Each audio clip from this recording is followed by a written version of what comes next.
నేను ఓడిపోతే రాజకీయ సన్యాసం తీసుకుంటా, గెలిస్తే బీఆర్ఎస్ దుకాణం బంద్ చేస్తారా? ప్రజాహిత యాత్రలో కేటీఆర్కు బండి సంజయ్ సవాల్. కరీంనగర్ పార్లమెంటు స్థానంలో నేను ఓడిపోతే రాజకీయ సన్యాసం తీసుకుంటా, గెలిస్తే బీఆర్ఎస్ దుకాణం బంద్ చేస్తారా అని బీజేపీ జాతీయ ప్రధాన కార్యదర్శి కరీంనగర్ ఎంపీ బండి సంజయ్ కేటీఆర్కు సవాల్ విసిరారు. గురువారం కరీంనగర్ జిల్లా చొప్పదండి మండలంలో నిర్వహించిన ప్రజాహిత యాత్రలో భాగంగా పలు గ్రామాలలో పాదయాత్ర చేసి చొప్పదండిలో ఆయన మాట్లాడారు.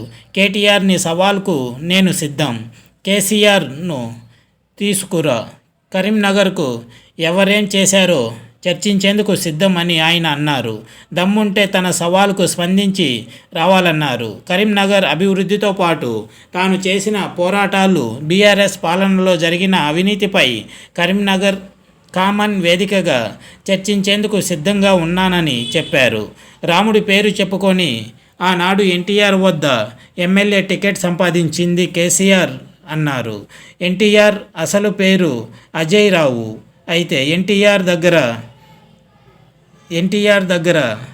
టికెట్ కోసం తారక రామారావు పేరు పెట్టాడని విమర్శించారు.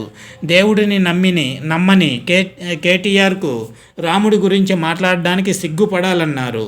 వేములవాడ, కొండగట్టు, ధర్మపురి ఆలయాలను అభివృద్ధి చేస్తానని మోసం చేసింది కేసీఆర్ అన్నారు. అన్ని పనులకు మోడీ నిధులు ఇస్తే కాంగ్రెస్కు ఓటు వేశారని, ఈసారి మాత్రం అలా చేయవద్దని కోరారు.